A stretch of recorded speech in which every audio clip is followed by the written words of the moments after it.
Welcome back to my channel. আপনারা কেমন আছেন? ভালো থাকবেন। ইভেন আমিও ভালো আছি আপনাদের আশীর্বাদে। তো এই তো ঘুম থেকে উঠলাম। তা আজকে তো আমার পাপা উঠে নাই, কেন ও সারাদিন সারা রাত ঘুমায় নাই। তা আমিও আজকে দেরি করে উঠলাম। আমাদের প্রত্যেক দিনই 9:30-9টার মধ্যে উঠি। তা আজকে একটু দেরি হয়েছে কিনা জানি না, বাট আমি ওকে আজকে ঘুরেই দেখিনি এখন অবধি। কারণ ঘুম থেকে উঠে আমি জানি আগে আমার পুচকে খাবার তৈরি রেডি করে দিই। আমি এখনও দাঁত মাজিনি, কিন্তু কিচ্ছু করিনি। জাস্ট ঘুম থেকে উঠলাম, ওঠার পর আর কাপড় যে বার্লি জাল দিয়ে দিয়েছি। তো এখন বার্লি জাল হচ্ছে। আর হলো এদিকে গরম জল। ওকে খালি বার্লি খাওয়াই না, এটা ভুল কথা। আপনারা ভাবতে পারেন যে আমি ওকে বার্লি জাল করে খাওয়াচ্ছি, না, বার্লি খাওয়াই না, খালি এটা গরম জল। আর এটা ও অ্যাকচুয়ালি, ও সত্যি কথা যেটা, ও আমার অ্যাকচুয়ালি কোনো মানে from the beginning first month খেয়েছে। ফার্স্ট মান্থ মানে 15-16 দিন, না ফার্স্ট মান্থ খেয়েছে, ভুলেই গেছি। দেখো, না খাওয়াতে খাওয়াতে আমি নিজেই। ও অ্যাকচুয়ালি 15 দিন, 1 মাস নাকি, 1 মাস না 2 মাস, হ্যাঁ 1 মাস না 2 মাস ও আমি ব্রেস্ট ফিড করেছি। তাও কম, বেশিরভাগই ও এই তুলা দুধ খেত, মানে ফর্মুলা মিল্ক। তো এই ফর্মুলা মিল্কটা ওকে ফ্রম ফ্রম স্টার্টিং, মানে যখন ও মানে যখন মানে হ্যাঁ, in the middle of 2 months, হ্যাঁ আমি অ্যাকচুয়ালি ভাবলাম, কিন্তু কেন কি ভুলবার বলবো কেন আপনাদের কাছে। In the middle of 2 months action হয়ে গেল। মানে এখনও একটু বোঝা যায় অল্প অল্প, আপনারা বুঝতে পারবেন। মানে এমন এমন ইনফেকশন হলো যে হোল বডি ক্যাপচার করে নিল। মানে আমি এটা মানে আমার মানে বিফোর ম্যারিড এরকম করে দিন হয়নি। তা আফটার ম্যারিড এই স্টার্ট হলো আমার স্কিন রেশেস হওয়ার পরে সাডেনলি, না এখন আমার বেবিকে তো আমি অবভিয়াসলি খাওয়াবো না, না যাই বলুক। মানে দুধ খাওয়ানোটা অনেক বেটার। আমি বলি যে প্রত্যেকটা মার যার দুধ মানে যার হয় ডোন্ট থ্রো ইট, ইউজলেসভাবে ওটাকে করবো না, বাচ্চাটাকেই দিবা। বাট আমার তো নেই, বিকজ আমার একদম পুরো মানে না খাওয়াতে জিনিসটা আর আসতোই না। তো বাচ্চাটারও খুব সাক করতে খুব প্রবলেম হতো, যেটা as a mother I am saying don't, মানে এটা কেউ আপনারা অন্যরকম নেগেটিভলি বলবেন না। আমি একটা মেয়ে হয়ে বলছি না, একটা মা হয়ে বলছি। এটা হলো প্রত্যেকটা মাদেরকে আমি বলতেছি। এখন কোনো যারা মেয়ে আছে, সেও একদিন কোনো দিন মা হবে, তো ওদেরও জানা থাকা ওটা উচিত। This is a good tips for everyone. So দেওয়া উচিত। তা এখন আমার ভগবান আমাকে সব কিছু ঠিক ঠিক রেখেছিল, কিন্তু আফটার গিভিং আ বার্থ তখন আমার শুরু হলো স্কিন ডিজিজ। আর স্কিন ডিজিজ এমনভাবে শুরু হলো যে বাচ্চারও ক্ষতি হতে পারে। তো আমাকে ডক্টর বললো, don't touch him, keep a distance to your baby. তো এতটুকু বাচ্চাকে কীভাবে ডিস্টেন্স রাখা যায়? আমার এনিহাও ওকে ধরতে হবে। তো ধরতাম, এমনভাবে ধরতাম, সে কাপড় টাপড় ছেড়ে ধরতাম, সব কিছু ইনফেকশনের কাপড় সব ছেড়ে ধরতাম। প্রত্যেক দিন আমারই 3-4 বার কাপড় ইউজ করতে লাগতো।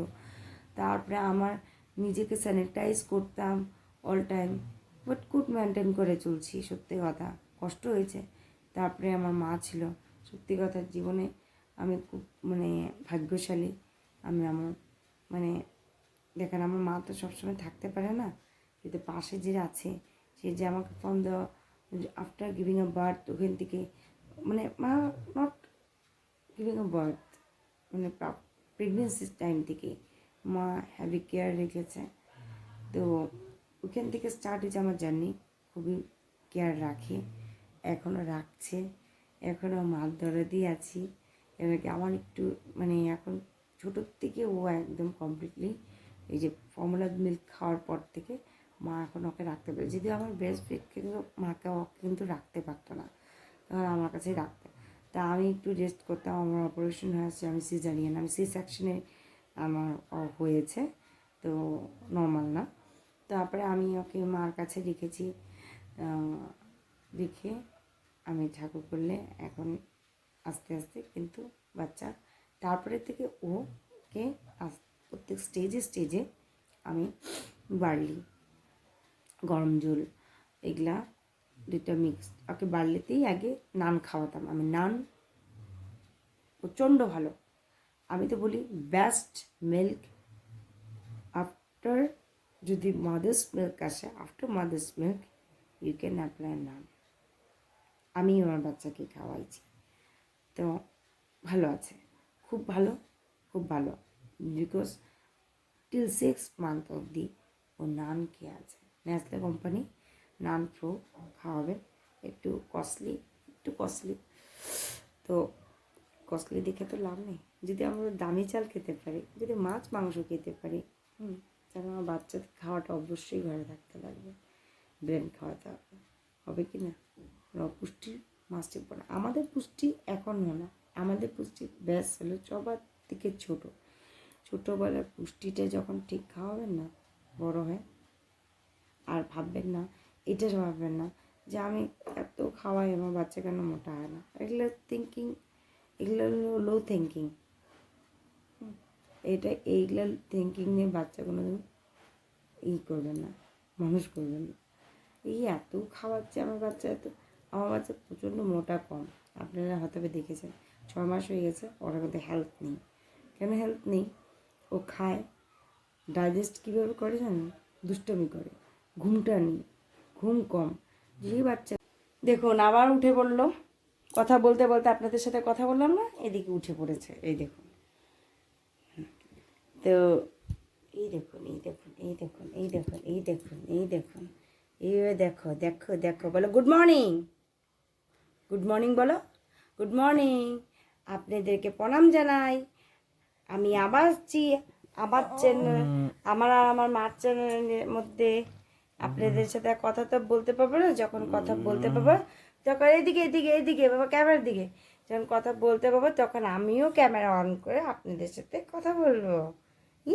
কথা শুনে আমার বাবা রাখছি বলে, ঠিক আছে, ও আমার মুডে নাই। তো এখন ওর বাবা ধরে রয়েছে আমার চুটকিটা খুব কান্নাকাটি করছে, শরীরটা ভালো না। আর এদিকে আমি বাসনগুলো ধুয়ে চাটা বানায় নিব। চাটা বানানোর পর সমস্ত কাজগুলো পড়ে রয়েছে, কারণ রান্নাবাড়ি আছে, সেই সব কাজও করতে হবে। বিকেলে আবার পুচকিকে নিয়ে প্রবলেমটা কি শুনি। শরীরটা ভালো না, খুব কান্নাকাটি করছে। ঘরের মধ্যে বাচ্চা কানলে পরে আমার মনটা একদমই ভালো লাগে না, মনে হয় মনটা ছুটে যাচ্ছে, যে কোনো রান্নাবাড়ি কিছুই করতে ইচ্ছা করছে না। মনে হয় কখন যাব ডাক্তারের কাছে, আর ওকে গিয়ে ডাক্তারটা দেখাবো। আর আমি ওকে ট্রিটমেন্টই করি হোমিওপ্যাথি, কেন হোমিওপ্যাথি আজকাল বাচ্চাদের জন্য ছোটোবেলায় খুবই দরকার। আর প্রথম হোমিওপ্যাথি ট্রিটমেন্ট করার আগে যে কোনো বাচ্চাদেরকে টেস্ট করিয়ে নিতে হয়। আগে তো খেতোই না, একদম তিতা না ওষুধটা, তারপরে আস্তে আস্তে অভ্যাস হয়ে গেছে। কারণ কি আমি যতই তিতা থাকুক তবু হোমিওপ্যাথিতে কোনো সাইড এফেক্ট নেই, সেই কারণে আমি হোমিওপ্যাথিতেই খাওয়ানো শুরু করে দিয়েছি। আর অ্যালোপ্যাথিটা খাওয়ানো উচিতই না, বড় হয়ে উচিত, কিন্তু ছোটোবেলায় এতটা উচিত না। তা আপনারাও খাওয়ানো এই অভ্যাসটাই করাবেন বাচ্চাদেরকে। এখন আপনারা দেখতেই পাচ্ছেন আমি কি করছি। এলো গুলা রুটি অলরেডি কড়াইয়ের মধ্যে দিয়ে দিয়েছি, সকালের নাস্তা, চা বানিয়েছি। তো এইখানে আমার কাজ মানে সকালের সমস্ত যেরকম গুছানোর কাজ শেষ, পাপাকে দুধ খাওয়ানোর কাজ শেষ।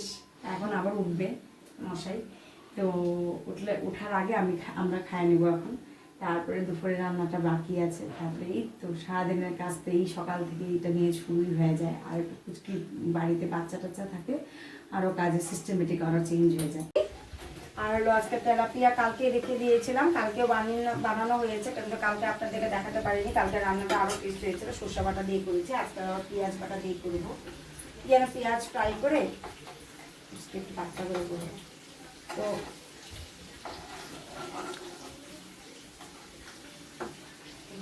স্টিলটা বাড়িয়ে দিই, যদি লেগে যায়। এটা একটু গরম হয়েছে, তাও ভয় লাগে। নরম মানে গুঁড়া মাছের না প্রবলেমটা কি, তেলটা একটু গরম করে দিলে ভালো হয়।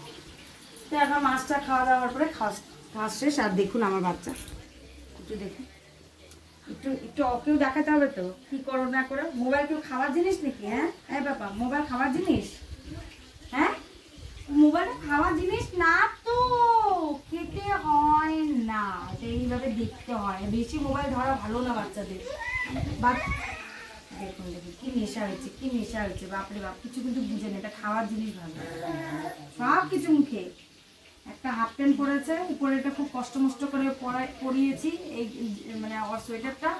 আর এই নিচেরটা তো পরানোই যাচ্ছে না, জানি না কখন পরাবো। মানে পরানোই যায় না, ওকে যদি 2 হাতটা ধরে তারপরে পরানো হয়। একটা কাজলও ফুটা দিতে পারি না, মাথায় এরকম করে বুঝতেও পারে যে না কিছু করতেছে আমার সাথে। যাতাযাতি করাই পছন্দ করে না। এই যে দেখো ক্যামেরাটা দেখো, কথা বলো ওকে, কথা বলো পাপা। এই যে গুড্ডু। ও তোমরা কেমন আছো? হ্যাঁ তোমরা কেমন আছো? ভালো আছো? আজকে তোমাদের দিনটা কেমন গেল একটু বলো না, মামামকে বলো। ওকে ওকে ওকে, না না না, সেই বুঝে, দেখছো সেই বুঝে। কোনটা নিবা, এটা নিবা না এটা নিবা? দুটো মোবাইল, কোনটা? না এটা, এই যে এই যে এই যে এটা এটা এটা, কোনটা নিবা? কোনটা দেখো, কোনটা নিবা? এই একটা সরাও ধাম করে দিও। আর এইসবে কোনো ইন্টারেস্টই নেই। এক ভালোবাসে ফুটবল, ফুটবলটা বা কোথায়? ফুটবলটা দাও তো একটু এনে দেখি।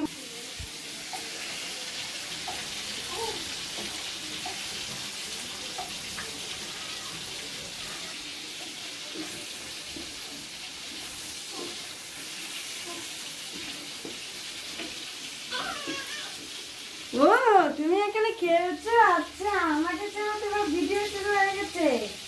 হ্যাঁ আমাকে ছাড়া তোমার ভিডিও শুরু হয়ে গেছে? এখন বলটা রাখলো, মোবাইলে এত ইন্টারেস্ট নেই, জাস্ট মোবাইলটা হবে যে খাওয়ার জন্য, সেই জন্য। ফুটবলটা খুবই ভালো লাগে। আর এইসবের কোনো ধান্দাই নেই যে পুতুল দিয়ে খেলবে। আর একটাই জিনিস যে হচ্ছে যে বলটাকে একদম করে দিয়েছে, একদম নাই না, কিছুই নেই। অবশ্য ভালো, বাচ্চাদের জন্য একটু ঢুকতে পারে, নাহলে তো একটু খোলা থাকলেও ঢুকতে পারতো না।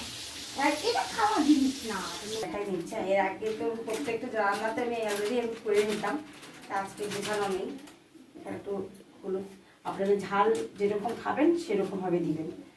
আর এখানে হলুদ একটু দিয়ে দিবেন, আর একটু জিরার গুঁড়ো দিয়ে দিবেন, জিরা গুঁড়োটা দিয়ে দিবেন। জিরা গুঁড়োটা দেওয়ার পর একটু জল দিয়ে মিশিয়ে নেবেন। আজকে গরম জল নেই, তাই গরম জল দিয়ে ভিজাবো না। এরকম করে আমি কোনোদিন কোনো জিনিস পেস্ট করি না। আগে পেস্ট করে খেয়েছি, কিন্তু পেস্ট করে খেলে কি হয়, গ্যাস প্রচণ্ড হয়ে যায়। মানে একটু ঝাল এইটাই, গ্রেভিটা খুবই মানে ঘন হয়ে যায়, এত ঘন খাওয়াটা উচিত না। আর শীতের দিনে যতটা পাতলা খাবেন অতটা খাইতে টেস্ট। এতটা পাতলা খাই না আমি, ঝুলে ঝুলে রাখি। এখানে আলু, তেলটা গরম হয়ে গেছে, কালো জিরাই হয়ে গেছে। তো এখন আমি এখানে আলুটা দেখুন পেঁয়াজ টিয়াজ দিয়ে অলরেডি করে রেখে দিয়েছি। তখন আমি ডাইরেক্ট আমি ফ্রাই করবো।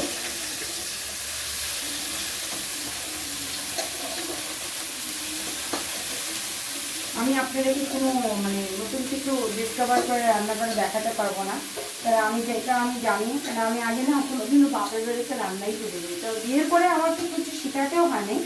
আমি নিজেই মানে রান্না করার একটা শখ ছিল এটা আগের থেকে, কিন্তু আমরা তো মা রান্নাঘরে ঢুকতে দিত না। রান্নাঘরে ঢুকতে গেলেই মার অনেক জিনিস নষ্ট করতাম, যেরকম অনেক কিছু তো পারতাম না, না যেরকম বলুন এখানের থেকে এখানে জায়গায় চলে যেত। বা পরের দিন যখন মা রান্নাঘরে ঢুকতো তখন মা খুঁজেই পারতো না ওই জিনিস। তখন মা বলতো তুই আমাদের রান্নাঘরে ঢুকবি না, তুই রান্নাই করবি না, তুই অনেক খিচকানা করিস।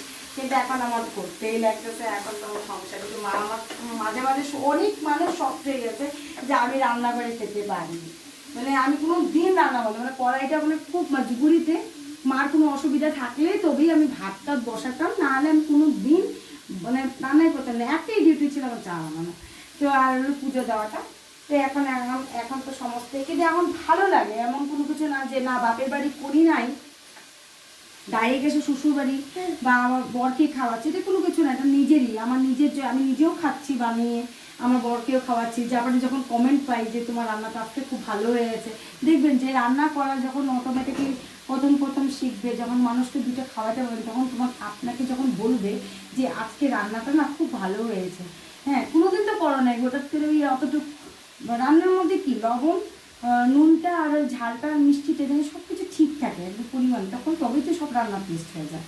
তো ওই জিনিসটা যখন তারিফটা শুনবেন বা কমেন্ট শুনবেন, তখন ভালো কমেন্ট শুনবেন, তখন না নিজের একটা আরও উৎসাহ বাড়ে যে না আজকে আরও দুটো রান্না শিখি, মানুষকে দেখাই বা মানুষকে খাওয়াই। তো অটোমেটিকলি এইভাবে রান্না আমি শিখে গেছি। তো যতটুকু মানে ঠাকুরের দেওয়া যেটা যতটুকু খাওয়ানোর দরকার আমি অলরেডি পারি, যেমন ডালটা আগে করতেই পারতাম না। মাছের ঝোলটা এখানে শুকনো লঙ্কা ফোড়ন দিয়ে দিলাম, তেলটা গরম গরম হয়ে গেছে। আর এখানে আমি বললামই একটু কালো জিরে ফোড়ন দেবো, জিরা দিয়ে বানাটা।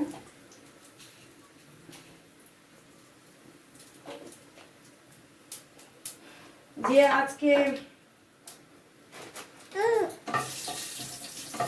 কি কি হয়েছে, ও আর বাবার কুলে আছে তাই আমি কথা বলতেছি ওর সাথে। কি হয়েছে, তুমি রান্না শিখছো? তুমি শিখছো রান্না? রান্না শিখবে তুমি? তুমি আমাকে খাওয়াবে? খাওয়াবে বলো, খাওয়াবে বলো, মামা আমাকে খাওয়াবে? রান্না করবে তুমি? রান্না করতে হবে না, পড়াশোনা করবে, ঠিক আছে? তোমার জন্য রান্না আমি করবো, তোমার জন্য পাপার জন্য রান্না আমি করবো। তুই কি করবে বলো তো? পড়তে বসতে হবে, পড়তে বসতে হবে না? পেঁয়াজ আর কাঁচা লঙ্কা একবারে কেটে রেখেছি, এটা দিয়ে দিলাম। 2 মিনিট রাখার পর এখন এই যে পেস্টটা আপনাদেরকে দেখাইছি, এই পেস্টটা দিয়ে দিলাম। পেস্ট মানে লঙ্কার গুঁড়ো, হলুদ গুঁড়ো আর জিরের গুঁড়ো, জল দিয়ে ভিজিয়ে রেখেছি, দিয়ে দিলাম। এটা কষিয়ে নেবে, 2 মিনিট পরে জল দিয়ে দিবেন, আর জলটা একটু গরম জল দিয়ে দিবেন। মাছ দিয়ে দিলাম, মাছগুলো আমি একজনই ঝুলার মধ্যে দিলাম, মশলার মধ্যে দিলাম, মাছগুলার ভিতরে মশলাটা ঢুকিয়ে নেবে। আর মধ্যে যেটা দিতেই ভুলে গেছি, ইম্পর্টেন্ট জিনিস বলুন তো কি, লবণ। লবণটা দিয়ে আগে কষিয়ে নিই, লবণ একটু জল বেরোয় না তো, এটা এখন আর একদম সুন্দরভাবে ফ্রাই হয়ে যাবে, মশলাটা ঢুকে যাবে। কড়া করে মাছ ভাজলে কি হয়, মাছের ঝোলটা ঝোলের মধ্যে দিতে হবে, তার আগেই দেওয়া যায়, এই যে ভাঙবে না একটু। হয়তো ঝোল দিলে পরে মাছটা নরম হয়েই যাবে, চিন্তা নেই। আমি এখানে একটু গরম জল বসাই দিব, কারণ হচ্ছে ঝোলটার মধ্যে দিতে হবে।